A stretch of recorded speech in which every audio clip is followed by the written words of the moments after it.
Salut les amis, salut Sylvain. Hello, ça va bien? Ben oui, ça va bien. Et toi? Oui, absolument. Je veux dire, on commence à avoir un petit peu de lousse dans la vie et on commence à voir la fin de la folie de la pandémie. Donc, c'est très encourageant, même si on a un gouvernement qui tient mordicus à la folie. On a nos voisins du Sud aux États-Unis qui sont en train de tout tuer, tout le narratif. Donc, ça commence à être difficile à maintenir ici. Donc, moi, je trouve ça encourageant, puis c'est l'été en plus. Là. Oui, alors c'est vrai qu'on enregistre début juin 2021 Ouais. et on a aujourd'hui un programme qui est atypique puisqu'on va continuer notre chapitre 6, c'est la partie 2. Alors, quand on avait commencé la dernière fois le chapitre 6 en partie 1 sur l'assassinat de Kennedy, tu m'as dit, Emma, ça rentrera jamais en une partie. Je te dis, mais si, c'est bon. Ouais. Ça rentre en une partie. Effectivement, tu avais raison, Sylvain. Ben, c'était long, hein? Ouais, ben, c'est pas juste ça, c'est que, disons que l'assassinat de Kennedy, c'est quand même un point tournant là, dans l'histoire des États-Unis. Puis, et en plus, maintenant, avec ce qu'on sait aujourd'hui, on sait à quel point c'était un coup d'État là, carrément qui était préparé par le vice-président à l'époque. Donc, c'est un moment important, mais en plus, ce chapitre-là, dans des programmations, parlait de John F. Kennedy, JFK, mais parlait aussi de Bobby Kennedy et de Martin Luther King. Et donc, les trois assassinats prédominants là, des années 60. Donc, c'est pour ça que je voulais, dans le fond, finir, là, clore le chapitre de JFK, mais parler aussi des deux autres parce que ça nous amène aussi vers autre chose, d'autres sujets. Oui, exactement. On va parler de MK Ultra. C'est un sujet que moi, j'aime beaucoup. Ben oui. Et puis Martin Luther King. Alors c'est vrai que c'est pas les mêmes, ça s'est pas passé la même chose. Et non, je me suis posé une question que je t'ai pas demandé la dernière fois et j'aimerais commencer par ça aujourd'hui. Qu'est-ce qui te fascine autant dans ce chapitre 6 de l'assassinat, déjà d'une part de Kennedy dont on a parlé dans la partie 1. Oui. Et puis des deux autres, parce que je sais que ça c'est vraiment un point qui te fascine. Oui. Ben, je pense que dans l'histoire, je veux dire, les années 60, c'est le bouillon de tout. Les années 60, il s'est passé tellement de choses partout. Bon, on est, tu sais, évidemment, dans le contexte de la guerre du Vietnam aux États-Unis, et c'est une guerre qui est quand même d'une grande importance par rapport à l'histoire, par rapport à ce qui se passait.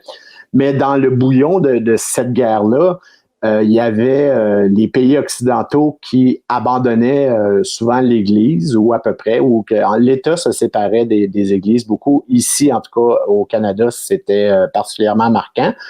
Ça se passait en même temps que les télévisions à l'intérieur des maisons se multipliaient. Puis ça, c'est vraiment intéressant parce qu'évidemment, qu'on laisse tomber l'Église, la religion, dans le fond, elle a été conçue pour contrôler le peuple par la peur. Et je veux dire, on le sait, là, tu sais, c'est l'enfer éternel, si tu n'écoutes pas, les flammes qui vont te brûler et tout. Puis si tu n'écoutes pas ce que dit l'Église. Puis la télévision, dans le fond, entrait et venait remplacer. Puis la télévision faisait quoi? Ben, elle contrôlait le peuple par la peur.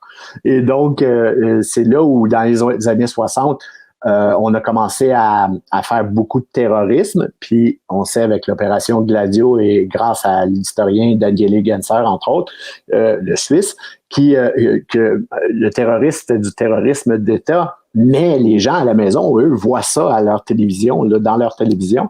Et donc, on a peur du terrorisme, on a les premières peurs des virus qui sont répandus, et le nucléaire, parce que c'est tout le contexte de la guerre froide aussi, cette époque-là. C'est le contexte aussi avec l'arrivée des Kennedy où on se rend compte que la mafia contrôle à peu près toute la contrebande de drogue, à peu près toute la contrebande d'alcool au début, ça on savait déjà, mais que maintenant c'est rendu à la drogue.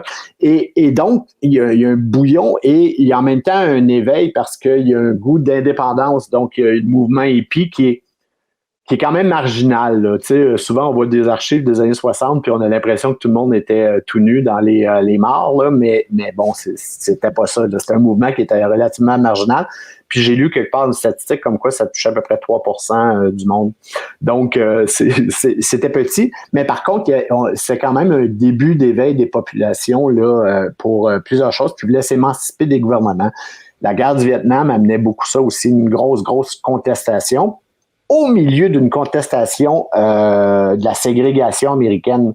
Donc, ça aussi, c'était très prenant. Puis les Kennedy, eux, ont pris ce cheval de bataille-là de front. Là. C'est-à-dire qu'ils ont décidé aussi de se battre pour l'égalité des droits qui étaient bafoués. Là. Dans le fond, JFK avait repris aussi le flambeau un peu qu'avait tendu Lincoln 100 ans avant avec la fin de l'esclavagisme.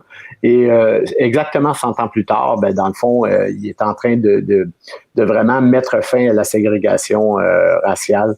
Donc, c'est un bouillon énorme. Et à travers ça, là, on voit que la CIA travaille main dans la main avec la mafia, entre autres pour sortir Castro, évincer Castro du pouvoir dans le Sud. Et il y a la contestation du pouvoir aussi qui est énorme, qui fait que toutes les voix dissidentes comme les Kennedy et de l'autre côté Martin Luther King, mais il y a Malcolm X aussi qui était un autre de la même trempe. Donc, on va les éliminer carrément. Et ça, c'est du jamais vu. En fait, c'est 4 assassinats politiques dans les années 60 énormes et qu'on a essayé tant bien que mal de masquer et de couvrir de toutes les façons possibles et inimaginables.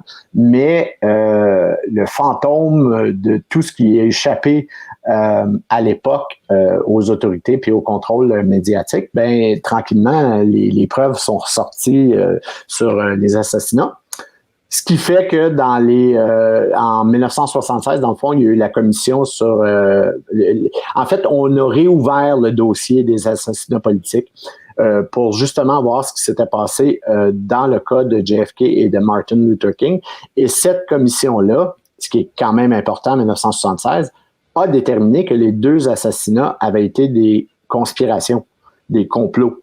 Donc, quiconque parle encore, que ce soit dans les médias ou dans la vie de tous les jours, quiconque parle encore de théorie du complot pour JFK ou Martin Luther King est dans l'erreur. Parce que ça a été déjà déterminé officiellement que c'était des complots. Évidemment, la commission d'enquête n'a pas été jusqu'à déterminer des complots de qui, parce que c'est là qu'on ne veut pas que ça se sache.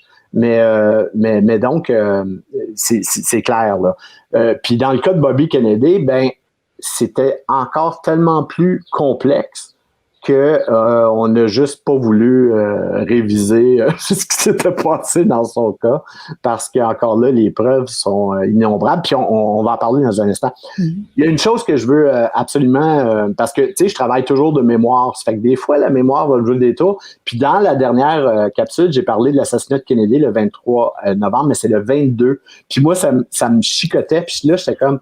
Mais j'ai l'impression que j'ai dit le 23, je crois avoir dit le 23, mais je ne l'ai pas revu. Mais ça change tout, n'est-ce pas, Sylvain? Non, ça ne change pas grand-chose. Surtout qu'en fait, il y a eu beaucoup d'événements le 21, le 22, le 23 et le 24, c'est l'assassinat de Oswald. Donc, il s'est passé beaucoup de choses pendant ces 4 jours-là. Mais c'est ce qu'on aime chez toi, Sylvain, c'est ta mémoire d'éléphant. Oui, c'est ça. Peut-être que vous ne le savez pas, les amis. Je l'ai déjà dit quand on faisait les capsules de Guerre et mensonges. Ouais. Sur le livre qui fait partie aussi de cette trilogie, La fabrique de l'histoire. Mm-hmm. Et j'étais hallucinée parce que les gens ne savent pas, ils savent pas dans quelles conditions on enregistre. Mais ce qu'il faut savoir, c'est que Sylvain, il a une mémoire d'éléphant. Mm-hmm. Et je pense que ça doit être ton tempérament, ça doit être dans ton ADN parce que c'est fou, tu dors peu, quasiment pas. T'as encore un micro-ondes, on pourrait penser quand même que ça détruit les neurones. Non, ça fait rien du tout. Il vapote à longueur de journée. Ouais. Mais Sylvain, c'est comme ça, on va te faire analyser bientôt. Oui, c'est quand ça. On aura de nouveau accès au laboratoire, parce que maintenant ils ont d'autres chats à fouetter. C'est la meilleure période pour avoir un labo. D'ailleurs, on s'est trompé de On s'est trompé de métier. Ils sont occupés à fausser les données en ce moment avec les tests PCR. Donc, on attendra. Mais ce qui est fou, c'est que toi, je te dis, voilà, on enregistre sur le chapitre 10. OK, let's go. Show must go on. Ben, c'est ça. Donc, des fois, ça se peut qu'il y ait Il y ait 24 heures de décalage dans les dates. Alors, c'est ça. Je te remercie pour les ratomes. Ben, justement, un éléphant, la mémoire d'éléphant, ben, un éléphant, ça se trompe. Mais par contre, c'est sur la défense et je ne le suis pas. Mais tu vois, Sylvain, je vais remontrer ton livre parce qu'il y a quand même 500 pages. Oui. La déprogrammation, on voit pas bien à l'écran parce qu'il fait plus petit, mais il fait 700 grammes. Ouais. Tu te rends compte? Oui. Et 500 pages que tu as écrites, je le rappelle, en 2015. Oui.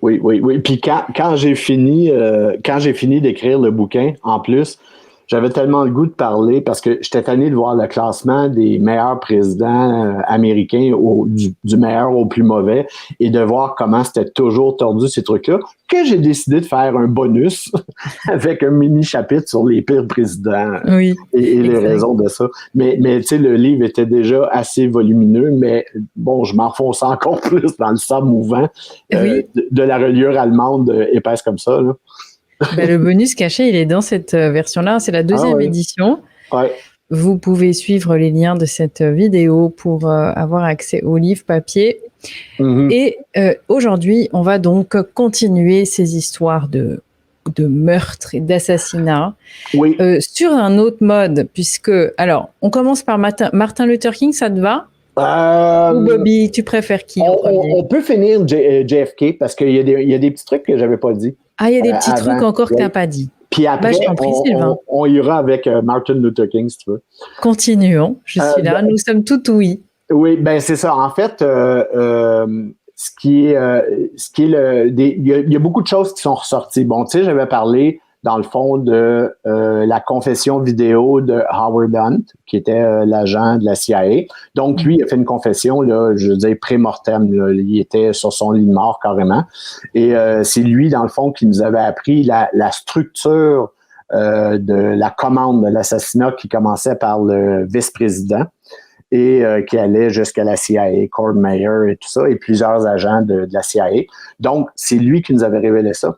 Il y avait Madeleine Duncan Brown, qui était, au fond, la maîtresse pendant 21 ans, je pense, de Lyndon Baines Johnson. Et elle aussi a fait une confession vidéo, mais en plus a fait quelques émissions de télévision où elle répétait essentiellement les mêmes choses.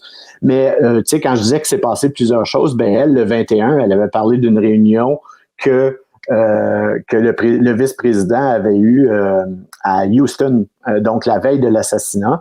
Et il avait clairement dit que bientôt les Kennedy ne parleraient plus, ne seraient plus là pour parler.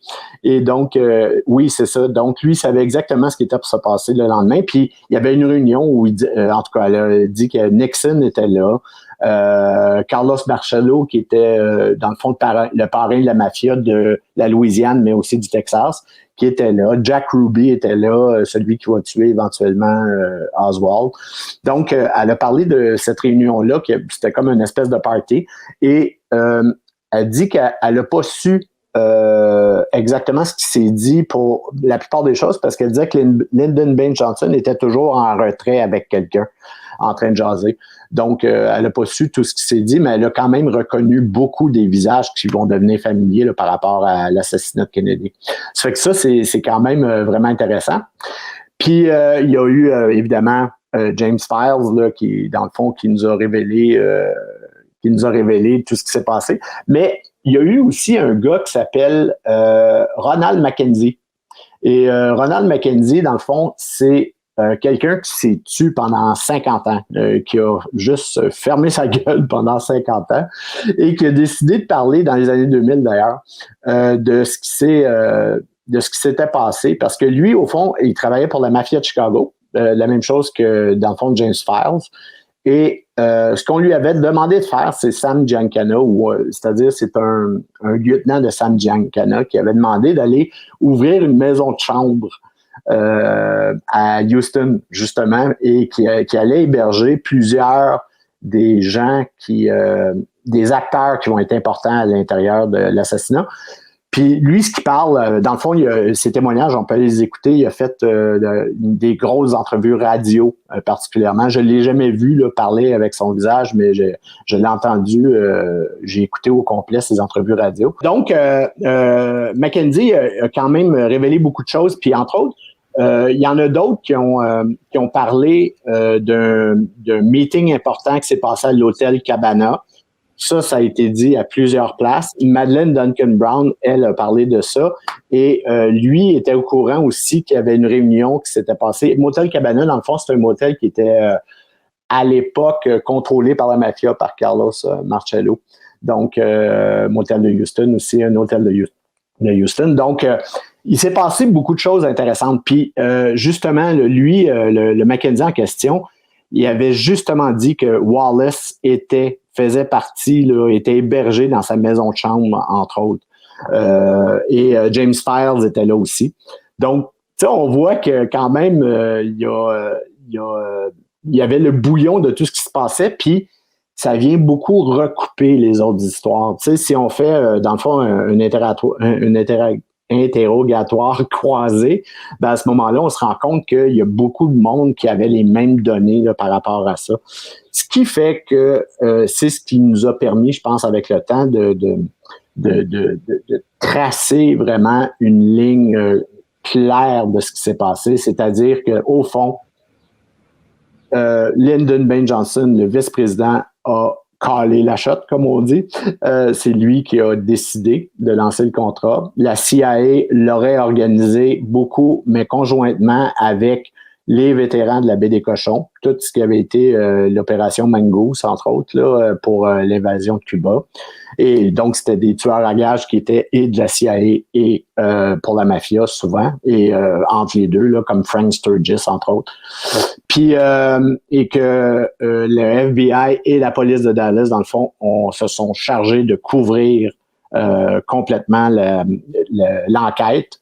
Et que les services secrets aussi étaient, en tout cas des membres des services secrets qui étaient la garde rapprochée des Canadiens, au moins certains membres, dont probablement le conducteur, c'est Clive Hill, je pense qu'il s'appelle, ou quelque chose comme ça, mais qui avait probablement été acheté aussi par les organisateurs de cette affaire-là. Donc, tu sais, si on parle de toutes ces entités-là, quand même, on parle de gens très importants et d'organisations très importantes qui ont effectivement comploté pour tuer Kennedy. Donc, ce n'est pas une théorie, c'est prouvé. Oui, et tu vois, tout finit toujours aussi par sortir. Oui, c'est ça. C'est comme l'eau, hein. Ceux qui ont eu des infiltrations d'eau à la maison, vous connaissez bien le principe, hein. Ouais. Ça sort, hein. Oui, mais ce qui est fou dans toute cette histoire-là, je trouve, Emma, c'est que tu sais, il y a eu justement tellement de preuves et de témoignages qui sont sortis depuis, dans les 30 dernières années, surtout, particulièrement. Et il n'y a rien de tout ça qui est sorti dans les médias. Ils se sont même pas interrogés sur ce qui a été dit par rapport à ça. Et je dirais que c'est ça qui est comme presque la preuve de la complicité des médias et du mensonge officiel qu'on veut préserver. Parce que encore aujourd'hui, là, les médias vont encore parler de théorie de la conspiration quand ils parlent de l'assassinat. Oui, et surtout que toi, ça fait quand même maintenant bientôt 1 an, puisqu'on a commencé en juillet 2020. Ça fait bientôt 1 an que tu nous expliques que déjà, la CIA, ou comme tu dirais, Sylvain, la CIA. CIA. Ça fait plus Hollywood, hein, excusez-moi, moi, je dis la CIA. Je suis nord-américain quand même. Ne travaille pas, oui. n'est pas au service du gouvernement. Déjà, là, on débarque. Notre première vidéo en 2020, c'était sur les coulisses de l'information, c'était sur les backstage, tu te souviens, c'était avant d'attaquer Guerre et Mensonges. Et tu nous parlais du CFR, le Comité aux Relations étrangères, qui, lui, donne la ligne éditoriale. Quand on comprend ça, on comprend pourquoi les médias ne parlent pas de ça et puis de tout plein d'autres choses.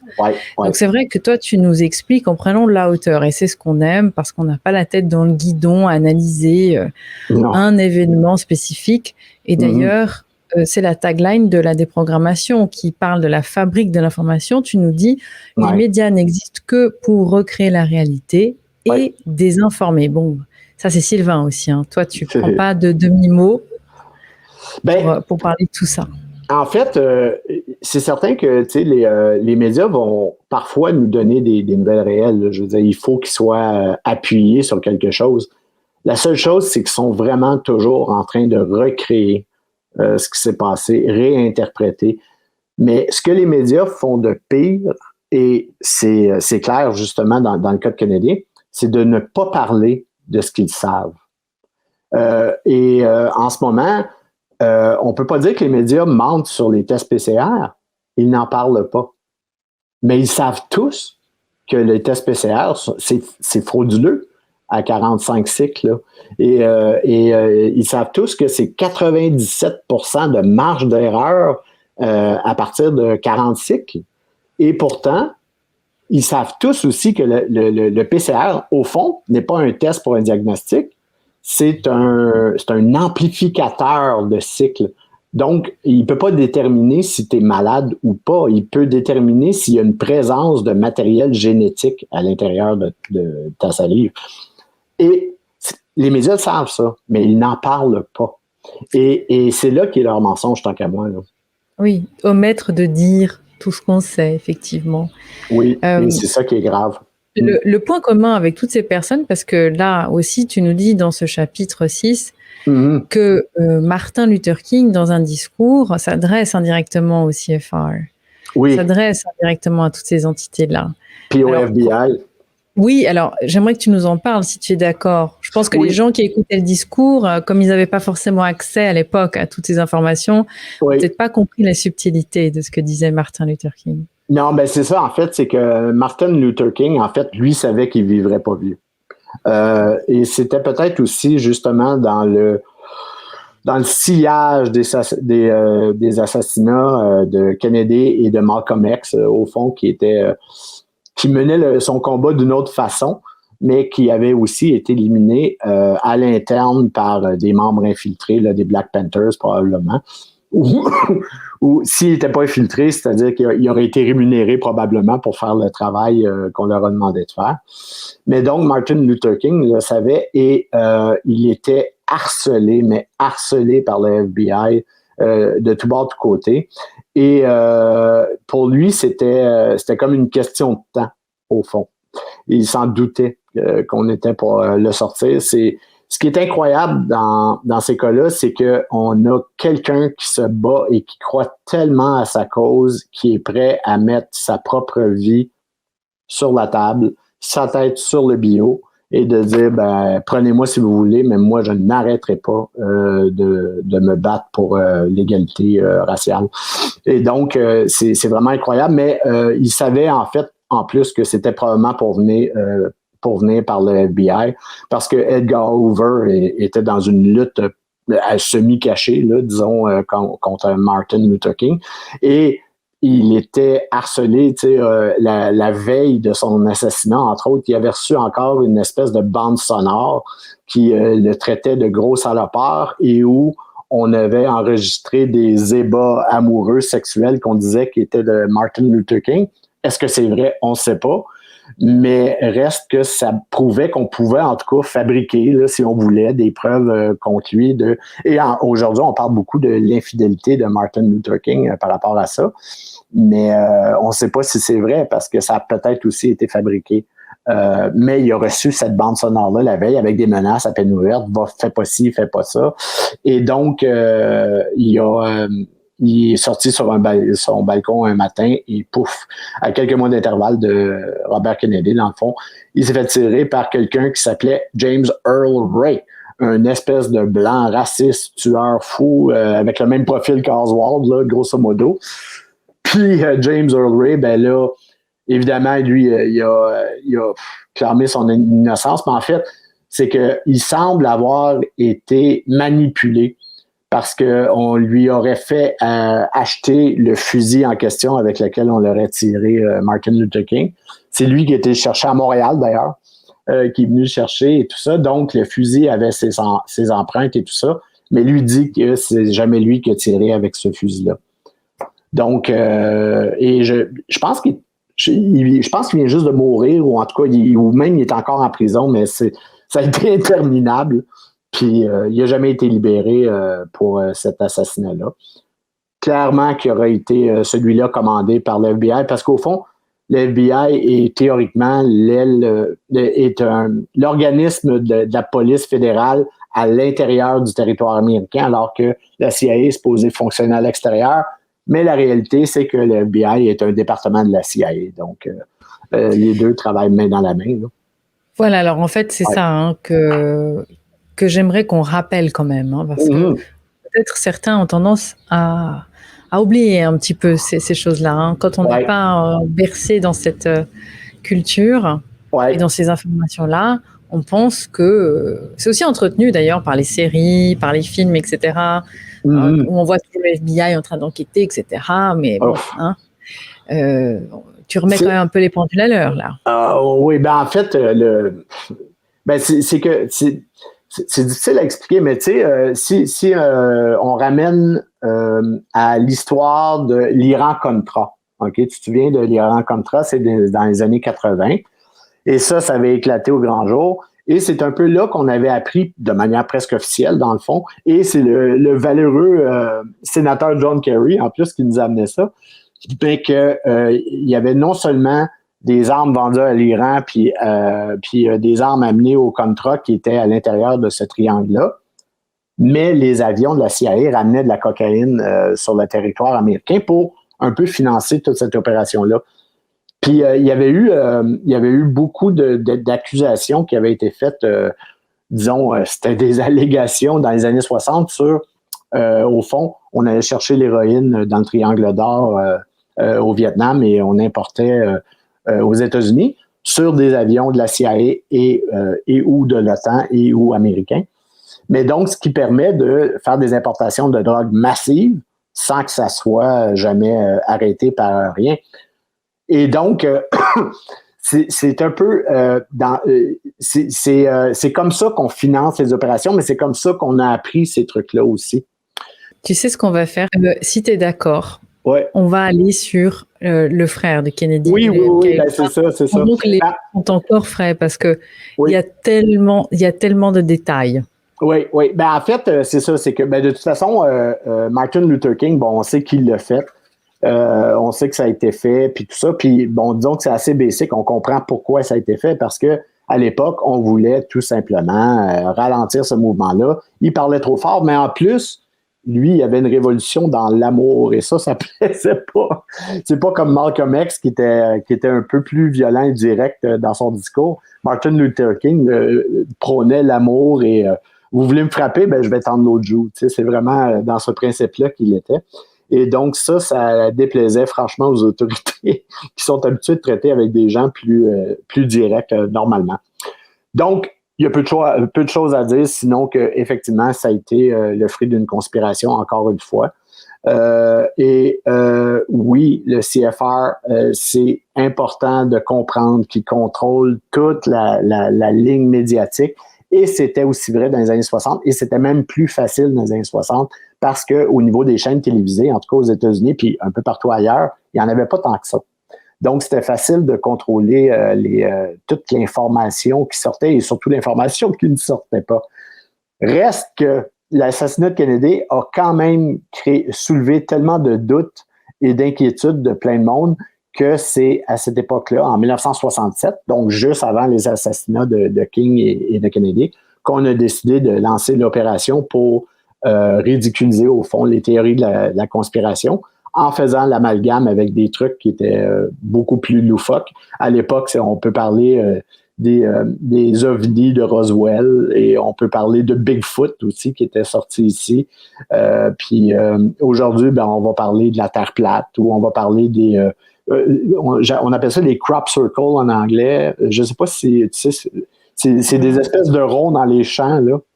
Okay, oui, je ne sais plus le nom en français. J'ai un trou de mémoire. Ouais, c'est ça. En tout cas, on veut nous faire croire que c'est ça que c'est quelque chose d'extrêmement mystérieux. Mais évidemment, ça aussi, ça fait partie des conspirations loufoques, là, parce que c'est certain que c'est fait par un fermier avec sa tondeuse. Là. Puis, c'est pas plus compliqué que ça, tu sais. Mais donc, on arrive à Bobby Kennedy. Et si l'assassinat de JFK était un coup d'État, ben l'assassinat de Bobby Kennedy était un coup d'État en prévention. Parce qu'au fond, la difficulté avec les Kennedy pour l'État profond américain, c'est que les Kennedy, la famille avait de l'argent. Et on avait des idéalistes dans cette famille-là. C'était pas des êtres parfaits. OK? C'est des êtres qui voulaient jouer aussi avec la politique. Ils voulaient travailler avec la politique, mais ils voulaient vraiment changer les choses sur plusieurs fronts et ça déplaisait franchement aux gros milliardaires. Évidemment, John F. Kennedy avait parlé des sociétés secrètes. Donc, ça déplaisait franchement. Et Bobby Kennedy, lui, en tant qu'attorney general, avocat général, au fond, procureur général à l'époque de John F. Kennedy, ben, lui avait lancé sa croisade personnelle contre la mafia. La mafia qui était aussi à l'origine quand même de la fortune des Kennedy, parce que le père avait été un bootlegger et avait passé beaucoup d'alcool pendant la prohibition des années 20. Donc, c'est comme s'il y avait eu une espèce de ressac des générations avec Bobby et John F. et qu'on avait décidé de couper court avec les amis de papa. Et donc, les Kennedy voulaient vraiment changer les choses, n'aimaient pas la CIA, n'aimaient pas le CFR, n'aimaient pas l'ingérence de tout ce qui est privé, même des banques privées, à l'intérieur du système. Et surtout, Bobby Kennedy, dans son cas, ça a été beaucoup la guerre du Vietnam, lui, contre laquelle il y a eu à se battre, parce qu'on était rendu en 68, là. Et on est au cœur de la guerre du Vietnam, mais qui devient sale. Tu sais, les guerres n'ont jamais rien de propre, là, mais la guerre du Vietnam était particulièrement sale. On était dans un génocide. D'ailleurs, Sylvain, est-ce que tu peux nous expliquer ce que tu nous dis dans ce chapitre 6 sur Monsanto et ses pratiques de l'agent orange? Oui, ben c'est ça, c'est qu'on se servait de la guerre du Vietnam pour faire des tests, carrément. Puis donc, on répandait des produits, dont l'agent orange, qui est un produit neurotoxique, qu'on répandait mais autant sur les Vietnamiens que sur nos propres soldats. Voici, on lâche des nuages de ça pour voir ce que ça va faire.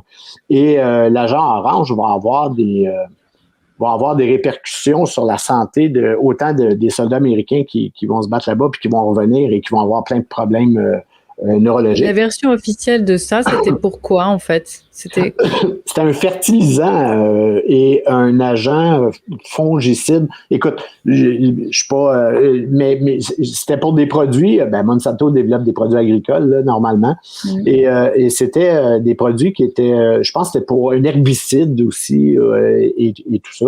Donc c'était juste extrêmement toxique, mais on voulait voir ce que c'était pour faire avant de le répandre dans les champs aux États-Unis. Je pense qu'il ne sera jamais répandu dans les champs aux États-Unis parce qu'on a vu ce que ça faisait et que c'était terrible.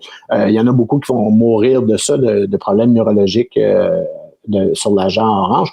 Mais on se rend compte que l'armée, dans le fond, l'aviation lâchait sur l'armée de terre des produits de Monsanto qui faisaient des tests avec ça. Tu sais. Le meilleur film que j'ai vu, je pense, là-dessus, c'est Jacob's Ladder, l'échelle de Jacob. C'est vraiment un film à voir. C'est un film des années 80 avec Tim Robbins et qui, dans le fond, qui est un vétéran du Vietnam qui a respiré de l'agent orange et qui a vu plusieurs de ses congénères mourir sur place et qui, lui, est aux prises encore avec des problèmes neurologiques et des hallucinations et tout ça, des années et des années plus tard, après avoir été démobilisé et être revenu au pays. C'est vraiment un bon film par rapport à ça. Donc, c'est ça. Kennedy, au fond, se battait pour arrêter la guerre du Vietnam et, évidemment, le complexe militaire industriel, comme la CIA, comme le Pentagone. Il n'y a personne qui voulait arrêter la guerre du Vietnam. On a d'ailleurs toutes les preuves aujourd'hui sur le fait que c'était pas une guerre qu'on voulait gagner, mais une guerre qu'on voulait faire durer. Et si on veut faire un parallèle avec ce qui se passe aujourd'hui, ben c'est exactement la même chose qui se passe en Afghanistan. C'est qu'il y en a beaucoup qui disent les Américains vont perdre, ont perdu en Afghanistan, ils sont incapables de prendre le contrôle, tout ça. C'est pas une guerre qu'on veut gagner, c'est une guerre qu'on veut faire durer. Parce qu'on veut avoir la possibilité de garder sur place nos troupes, nos agents, particulièrement des mercenaires qui sont même pas comptabilisés nulle part, là, et qui s'occupent de la contrebande d'héroïne, parce que tant qu'on a des gens sur place, on peut s'occuper de ça. Donc, et tant qu'on a accès à l'héroïne afghane, ben, on peut financer les grosses opérations qui se passent ailleurs. Donc, le Vietnam était aussi une guerre pour faire du pognon, pour faire de l'argent, et donc on voulait la faire durer. Il y a des documents qui ont été déclassifiés là, tranquillement pendant les années 70. Il y a beaucoup de documents qui ont été prouvés. Et il y avait ce qu'on appelait le Rules of Engagement, qui était dans le fond les règles d'engagement pour l'armée. Puis dans ces règles d'engagement-là, on voit qu'il y avait des quotas de munitions. C'est-à-dire qu'il ne fallait pas dépasser tant de munitions par jour, mais il fallait dépenser tant de munitions par jour. Il y avait un minimum aussi. Quand on repérait les Russes qui amenaient de l'équipement pour le Vietnam Nord, qui étaient en train d'installer des choses, les pilotes étaient interdits d'attaquer ces opérations-là tant que les canons n'étaient pas en place ou peu importe, les bases n'étaient pas en place. Donc, au lieu d'endiguer le problème, on créait notre ennemi, on le laissait s'installer pour pouvoir faire durer la guerre, parce que évidemment, si on avait détruit les choses avant qu'ils soient installés, ben, l'ennemi aurait été rapidement contrôlé et la guerre n'aurait pas pu durer. Donc, c'est vrai que c'est d'ailleurs ce qu'on a aimé apprendre dans les capsules précédentes, c'est que les impôts finalement étaient là pour payer l'ardoise. C'est fou, hein? C'est le cycle infernal, là. C'est-à-dire que tu as le budget de la défense américaine qui est énorme, là, qui prend 50% du budget américain. Ça s'en va dans les poches du complexe militaire industriel qui engraisse tout le reste. Là. Tout ce qui est deep state, ça fait tout engraisser par ça. Aujourd'hui, on peut parler aussi probablement de la pharmaceutique qui semble être à peu près sur le même mode de financement. Et donc, pour eux, une guerre, c'est lucratif et c'est tout. Là. Donc, il y avait... si on regarde là, que le Vietnam soit communiste ou capitaliste, tout le monde s'en fout. Parce que si tu vas en Chine, pour le Chinois moyen, la vie de tous les jours ressemble à la nôtre. Je veux dire, et non seulement ça, mais on dit, la Chine est communiste, c'est comme ci, c'est comme ça. Puis, mais la réalité, c'est qu'il y a plus d'industries et de rouages du système qui sont étatisés en France qu'en Chine. Il y a plus d'industries privées en Chine qu'en France, en pourcentage. Donc, on voit que le mot communiste, c'est... Puis, la seule autre différence, c'est quoi? C'est des élections démocratiques. Mais la réalité, c'est que on n'a pas réellement de démocratie puisqu'on joue avec les suffrages de toute façon. Donc, on vote, le système électoral au complet est complètement organisé pour canaliser le vote entre deux têtes du même monstre. Donc, qu'on soit dans un mode communiste dictatorial ou qu'on soit dans notre système électoral, ben c'est la même chose. Donc, que ce soit Ho Chi Minh, qui était à la tête du Vietnam Nord, ou Saigon, qui était dans le fond la capitale du Vietnam Sud, ben on était dans la même chose, on s'en foutait là, que ce soit un ou l'autre. Donc, le but n'était pas ça, mais était de garder la division entre un mode communiste et un mode démocratico-capitaliste, et de garder la division et de continuer à ce qu'ils se battent, jusqu'à n'en reste plus, mais qui engraissait le complexe militaire industriel. Donc, quand Bobby Kennedy est arrivé avec son principal objectif d'arrêter la guerre du Vietnam, ça marchait pas, là. Alors, qu'est-ce qu'il y a de différent, justement, parce que tu nous parles du MK Ultra. Tu nous en as déjà un peu parlé au début du livre, et puis il va y avoir effectivement un peu plus d'approfondissement sur ce sujet-là, mais c'est aussi une des fois où tu reviens avec ce sujet-là. Oui. Pour les personnes qui ne savent pas de quoi il s'agit, tu peux brièvement juste nous dire ce que c'est le MK Ultra. Oui, puis on va rentrer directement dans l'assassinat de Bobby avec ça. C'est qu'en fait, MK Ultra, c'est à la fin des années 50, début des années 60, c'est la CIA principalement qui a développé un programme qui s'appelle MK Ultra. Et ce que c'était, au fond, c'était un programme qui allait tester tous les moyens possibles et inimaginables pour essayer de contrôler l'esprit des gens. OK? Donc, que ce soit par les médias, par des opérations médiatiques, de contrôler l'opinion des gens à travers ça, mais de se servir de la psychologie, de la psychanalyse pour ça. Et au niveau même de l'individu comme tel, on a fait des tests avec toutes les drogues possibles et imaginables, dont le LSD. Le LSD a vraiment servi les premières opérations de MK Ultra. Il y a des gens qui ont parlé où, au fond, on donnait du LSD à leur insu à des agents de la CIA, puis après, on les faisait avoir des relations sexuelles, puis ils observaient à travers des miroirs sans teint sur comment ça se passait. Puis semble-t-il qu'il y aurait eu des assassinats, des filles battues, puis des trucs comme ça, parce que il y avait, évidemment, le dosage de LSD n'était peut-être pas non plus la bonne chose.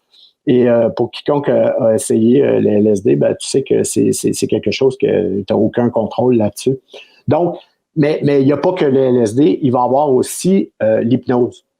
Donc, on va essayer aussi de contrôler les gens par l'hypnose et, dans le fond, les amener à faire des choses qu'ils ne feraient pas normalement, qui sont même complètement hors de leur volonté, mais par l'hypnose, on va faire ça. Et c'est là qu'on va se rendre compte, au fond, avec MK Ultra, que certains sujets sont répondent très bien à l'hypnose, et d'autres sont pratiquement, ont une carapace d'acier inoxydable par rapport à l'hypnose. Donc, pour eux, c'était de trouver les bons sujets pour voir si les opérations étaient pour fonctionner. Et on semble avoir trouvé avec Siran, un jeune Palestinien, un sujet qui répondait particulièrement bien à l'hypnose. Donc, qu'est-ce qui est arrivé dans le cas de Kennedy? Ben, en fait, il menait sa campagne électorale au nom des démocrates et il était contre McGovern et il était en train de gagner là, à plate couture. Donc, à peu près tout le monde savait que Kennedy était pour l'emporter. Donc, l'État profond qui avait déjà éliminé un premier Kennedy n'avait pas envie de se retrouver avec la suite. Et on disait de Bobby Kennedy qui était déjà quand même un idéaliste, peut-être encore plus que son frère à l'origine. Ben on dit qu'avec l'assassinat de John F. Kennedy, ça s'était encore amplifié. Donc, pour eux, il y avait potentiellement quelqu'un d'encore plus dangereux pour l'État profond que JFK, qui était pour s'amener au pouvoir.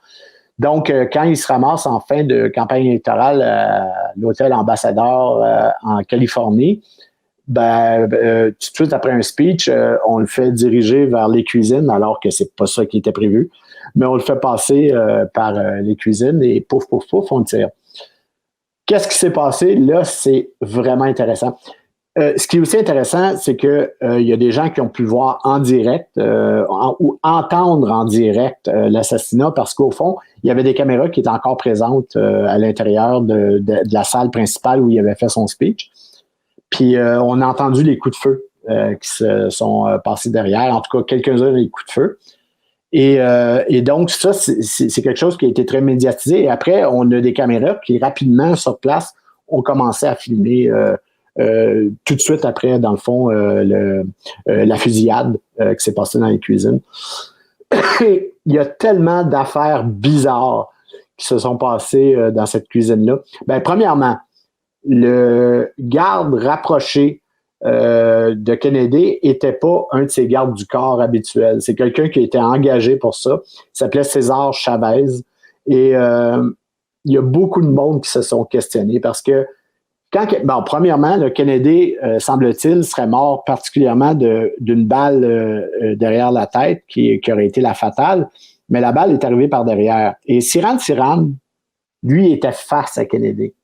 Sirhan aurait tiré 3 balles de son revolver, mais on a trouvé des impacts de balles à l'intérieur de la cuisine comme ça. Je pense qu'il y en avait 9 ou 11, je ne veux pas me tromper avec l'autre Kennedy, mais je pense qu'il y avait quelque chose comme 11 impacts de balles. Donc, il y a certainement plus qu'un revolver qui a été vidé à l'intérieur de la cuisine. Et les coups fataux, le coup fatal semblait venir de l'arrière, et le garde du corps, César Chavez, qui n'était pas son garde du corps, était derrière Kennedy, justement. Et on avait aussi surtout déterminé que le coup de feu fatal avait été tiré à quelques pouces, où on fait x2 en centimètres, mais à quelques centimètres au fond de l'oreille. Et donc, Sirhan était à quelques pieds, donc peut-être 1 mètre ou 2, je pense, de face. Donc, ça ne pouvait pas être lui qui avait tiré ça. Tout de suite en partant, on aurait dû dire, OK, c'est pas Sirhan qui a fait le coup, en tout cas. Mais Sirhan, il y a eu beaucoup de témoins qui l'ont vu, puis qui l'ont vu tirer aussi. Et c'est là, ça devient, c'est devenu une intrigue abracadabrante parce que, au fond, on a vu tout de suite après les coups de feu, Sirhan sortir vers l'arrière. Il y a une témoin de ça. Et il est sorti vers l'arrière et il était accompagné d'une femme qui avait, on l'appelle la polka dot dress. Et c'était une fille assez jeune, là, fin vingtaine, qui était jolie, semble-t-il, et qui était dans une robe à pois, à gros pois, et qui l'accompagnait. Et donc, de là, la théorie, parce qu'on n'est pas capable de le prouver aujourd'hui, mais de là, la théorie que c'était son accompagnatrice. C'était celle qui, au fond, surveillait Sirhan pendant son hypnotisme, son hypnose, et c'est elle qui la contrôlait. On appelle ça un handler là, en anglais, là, celle qui s'en chargeait. Oui, le handler. Et donc, il y a eu une témoin là, qui était derrière, qui les a vu sortir, qui, elle, a témoigné, et l'interrogatoire de cette fille-là, Serrano, qu'elle s'appelait, je ne me souviens pas de son prénom, mais elle s'appelait Serrano. L'interrogatoire, on peut le voir par un agent qui s'appelle Hernandez du FBI, ça a été filmé, et c'est un interrogatoire terrible. Terrible parce qu'on essaye de suggérer à la fille qu'elle n'a absolument rien vu finalement. L'agent du FBI là, essaie de lui entrer dans la tête. Je ne sais pas si c'est encore sur YouTube, mais moi je l'ai vu plusieurs fois parce que c'est fascinant de voir comment on a essayé de manipuler le témoignage de cette fille-là. Puis, dans le fond, ce qu'il essayait de dire, c'est tu as eu des hallucinations à cause de l'énervement du moment et c'est tout. Là, tu sais. Donc, Sirhan, ce qui est intéressant, c'est que dans le fond, c'est un Palestinien, puis la cause qu'on aurait, le mobile qu'on aurait accordé à son crime, c'est que Kennedy était pour continuer les prêts à Israël, finalement, ce que finalement les États-Unis ont toujours fait, c'est-à-dire qu'ils ont toujours financé Israël. Mais pourquoi tuer Kennedy alors qu'il n'est même pas encore président, puis qu'il n'a même pas encore fait ça, puis qu'on ne sait même pas s'il va le faire, et s'il va continuer à financer Israël. Donc, le mobile comme tel n'est pas. Ce qui est intéressant, Sirhan est encore vivant et lui a toujours clamé son innocence. Mais non seulement ça, mais il a toujours dit, encore jusqu'à nos jours, qu'il ne se souvient même pas d'avoir tiré sur Kennedy. Et c'est là où on comprend l'importance de MKUltra.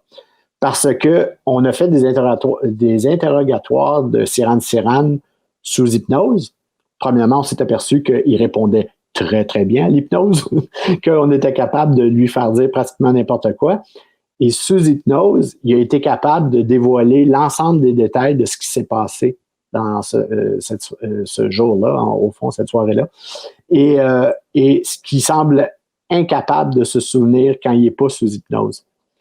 Donc, on a probablement là la première opération majeure qui aurait été fabriquée montée toute pièce par le programme MKUltra.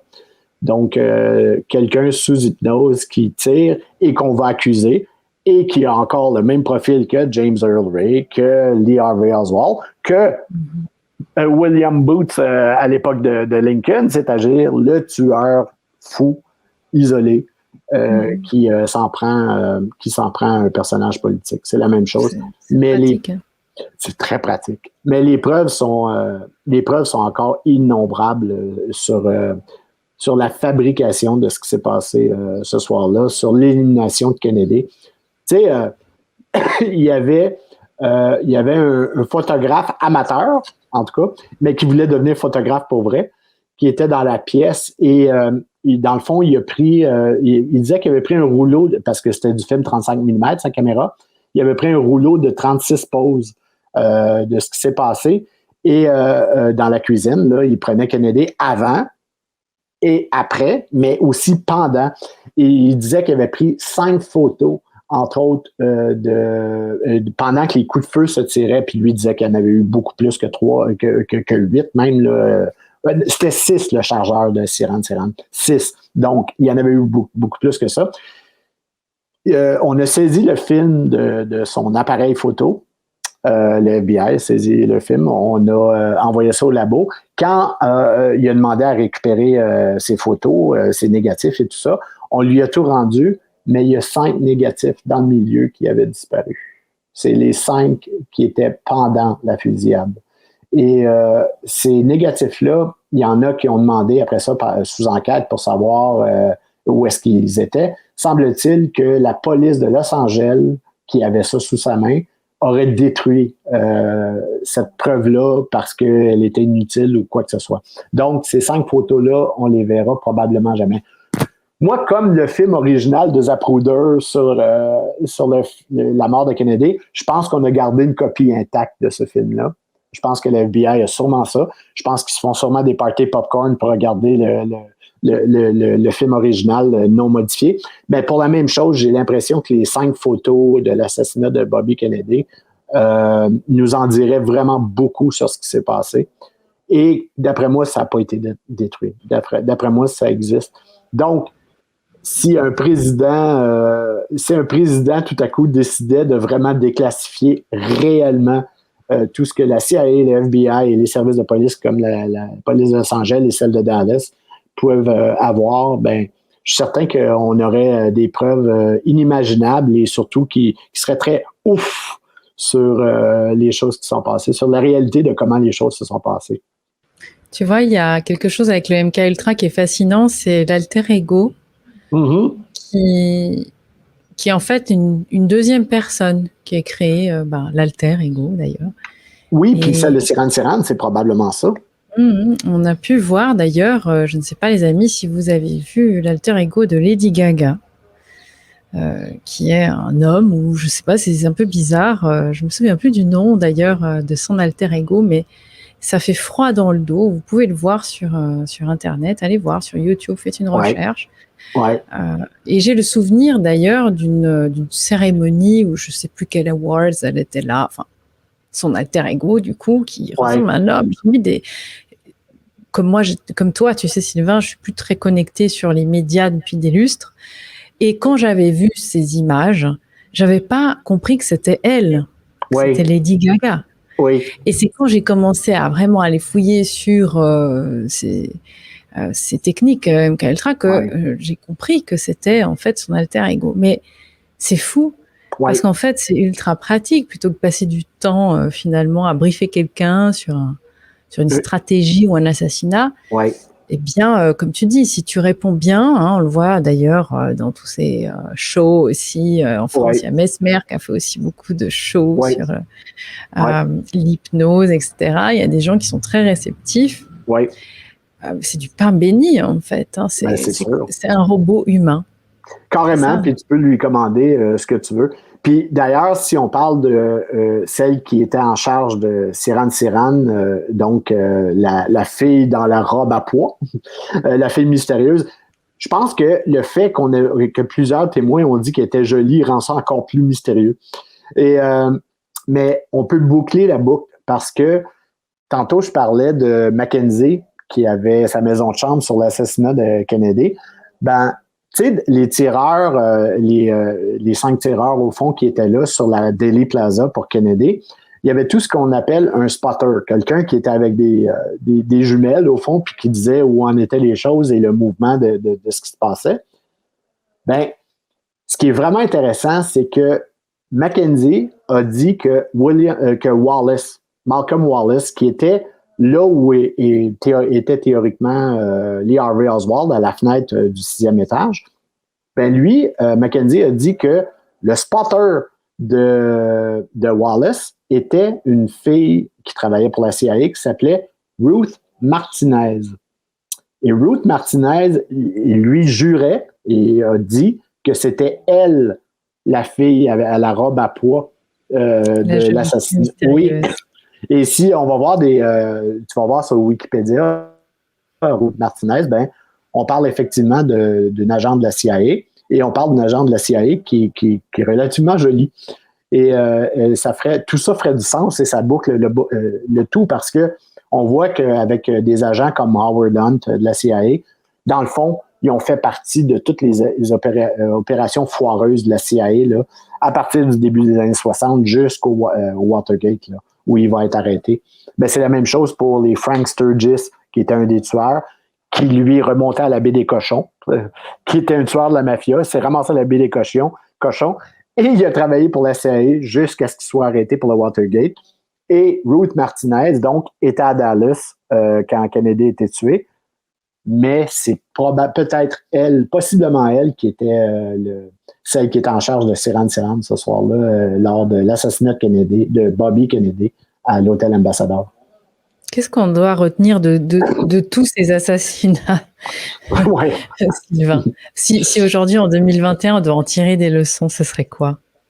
Ben, je pense qu'on se rend compte que l'état profond est dangereux pour les hommes politiques. Je pense que tout ce qui est le moindrement dissident par rapport à l'ordre établi des choses entre un gouvernement qui travaille avec un gouvernement dans l'ombre, tout ce qui vient briser ça ou mettre ça en péril doit être éliminé. Si tu regardes Ronald Reagan qu'on a tenté d'assassiner, c'est quand même pas rien parce que Reagan se disait quand même un peu indépendant de ce qui se passait, en tout cas avait une volonté d'indépendance. Et le vice-président était à l'époque George Bush père, qui lui venait juste de sortir de son mandat de diriger la CIA.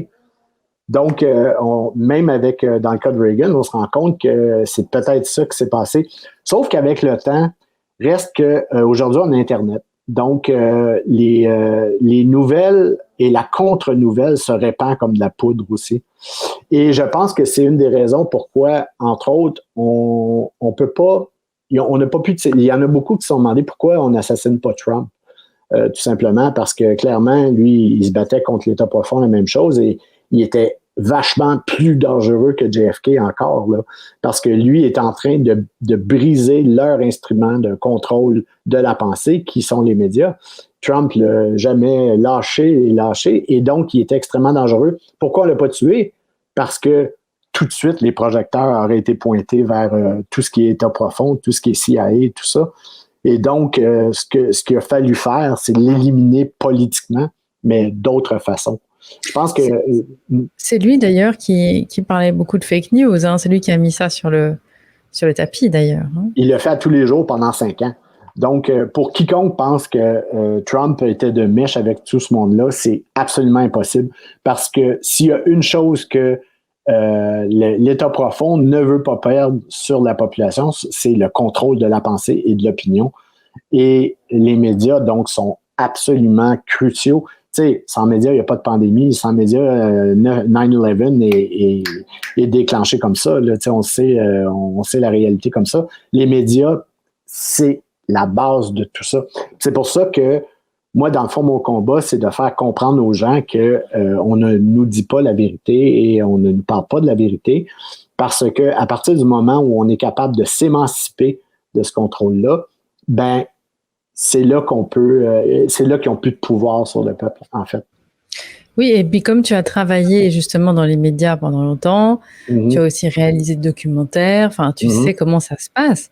Oui. Et puis comme tu nous disais aussi dans une capsule précédente, quand on doit écrire un article en tant que journaliste, ça fait belle lurette qu'on va faire son shopping dans les agences de presse pour savoir qu'est-ce qu'on va régurgiter comme un perroquet. Hein. Il y a vraiment l'investigation à déserter, n'est-ce pas? Oui, puis même, tu sais, quand tu veux, il y en a qui ne savent pas, j'ai travaillé pour RT France, quand même, j'ai été le premier correspondant canadien pour RT France, et moi, j'étais vraiment content, parce que je disais, enfin, un média où je vais être capable de parler de la vérité, tout ça, pas du tout. C'est-à-dire que RT France, oui, veut parler un peu plus de la réalité, mais ce que je dis souvent, mettons, c'est que les médias mentent, les médias mainstream mentent à 90%, puis il y a 10% de réalité. Puis RT France, c'est un peu l'inverse, là. Mais il y a des choses que j'avais fait un papier pour RT France qui n'a jamais été publié sur Kennedy, sur l'assassinat de Kennedy. J'en ai fait un autre sur le réchauffement climatique et on ne voulait pas le sortir. Et pourtant, j'étalais les preuves comme du beurre, là. OK? Et on ne voulait pas le publier. Et dans le fond, c'est parmi les raisons pourquoi j'ai décidé de sortir de là. C'est que dans le fond, le réchauffement climatique faisait l'affaire de la Russie aussi. Donc, on ne voulait pas toucher à ça. Et ce qu'on m'a, il faisait l'affaire parce que dans le fond, la Russie vend la technologie nucléaire à l'extérieur. Donc, eux, que ce soit l'électricité ou le pétrole ou le gaz, ils s'en foutent, ils ont tout. Donc, gagnant. Oui, c'est ça. Mais ce qu'on m'a expliqué au fond dans la salle de rédaction, c'est que on ne touche pas à ce qui est considéré comme de la conspiration. Donc, tout ce qui est 9/11, on ne touche pas. JFK, on ne touche pas. Le réchauffement climatique, c'est de détruire le narratif de ça, c'est considéré comme être conspirationniste. Donc, on n'y touche pas. Donc, même RT France, et je suis désabonné de RT là, complètement là, depuis ce temps-là, parce que c'est là où j'ai compris que même eux autres, même s'il y a plus de réalité, même si c'est beaucoup mieux que ABC, CNN et toute cette merde-là, ben reste que s'il y a encore énormément de propagande qui se dit sur RT. Les amis, allez voir la capsule sur le climat qu'on a faite. Vous pouvez la trouver sur emmacruzy.com dans les capsules de guerre et mensonges. Alors là, ça avait défrayé la chronique. Hein. C'était en 2020. Sylvain, il a jeté le pavé dans la mare parce que c'est vrai que on va en parler de plus en plus de ça, hein, Sylvain. Voilà. Oh oui, maintenant que la pandémie s'évanouit tranquillement dans le temps, ben, on va revenir rapidement au narratif de la planète, de l'humain qui détruit la planète. Oui, c'est ça, parce que ça, c'est vraiment génial quand on a cette carte en main. On peut vous faire n'importe quoi, les amis. D'ailleurs, je fais une petite parenthèse, l'agenda 2050 qui a été présenté en Espagne au nom justement de l'urgence climatique fait que on invitera les familles et tout ça grâce à la fabrique du consentement. Évidemment, on va s'arranger pour que vous n'ayez aucune objection. Donc, les familles auront tant de mètres carrés, vont partager des appartements. Évidemment, il faudra aller dans les smart cities, des villes hyper connectées. Il y aura plus de contrats à durée indéterminée, la retraite à 70 ans, plus de propriété, de possession de voitures et compagnie. C'est normal, ça pollue. Et en fait, quand j'ai pris connaissance de cet agenda 2050, je me suis dit, waouh, c'est fabuleux finalement. Quand on maîtrise le discours et qu'on va le canarder tous les jours, avec des faux débats. Tout ça, ce sont nos sujets de prédilection, Sylvain. Et on va vraiment y aller là-dessus. Hein, parce que toi, tu es en train d'écrire un 3e livre en plus. Oui, c'est ça. Mais vous n'aurez plus rien, mais vous serez heureux. Santa Claus. Oui, c'est ça. Mais c'est vraiment ça, c'est que on veut amener, en tout cas, ils voudraient, ces gens-là, amener l'humanité vers quelque chose qui ressemble vraiment à 1984. On parle de quelque chose de dystopique et où l'humain ne travaillerait pratiquement pas, il n'aurait rien à faire, ou en tout cas pour la plupart, serait au crochet de la société. Et un mot plus haut que l'autre et on t'enlève, on t'élimine. Et voilà. Mais on veut tuer la société du loisir, tu sais, aussi. En ce moment, on le voit, on fait faire faillite au cinéma, au bar, à tout ce qui est le fun. Les festivals crèvent un après l'autre. Donc, on veut non seulement déshumaniser, mais dénaturer tout ce qu'on est, dénaturer tout ce qu'on aime. Et les gens s'en rendent pas compte encore. C'est très, très graduel. C'est des gens qui travaillent vraiment comme des souris. Là. Ils mangent un petit bout par petit bout par petit bout. Mais c'est là où on voudrait nous amener. Mais je pense pas qu'on va y arriver à ce moment-là. Et Sylvain veille au grain. Oui. à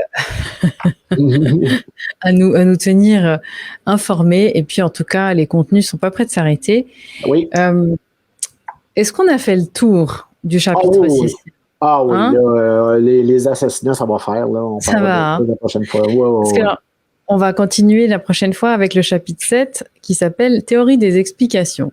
Alors, les amis, voici le menu. C'est donc les années 70 et 80. Donc là, on se rapproche de l'époque contemporaine. Hein. Oui. Watergate. Oui. Il est quand même lourd, hein, ce chapitre. Il y a plein de trucs, coup d'État au Chili et Pinochet. Oui. Tu vas nous parler aussi du Québec. Oui. Et d'une drogue que vous connaissez bien, les amis, la cocaïne. Oui. Ben, tout ça est lié encore. Là. Tu sais, les années 70 et 80, c'est comme une bulle dans le temps. Là. Je dirais au niveau musical et cinématographique, là, c'est probablement les années 70, ça a été incroyable. Donc, c'est une période culturellement tellement forte, mais politiquement et médiatiquement, c'était particulier. C'est vraiment une bulle, une fenêtre dans le temps qui avait été ouverte.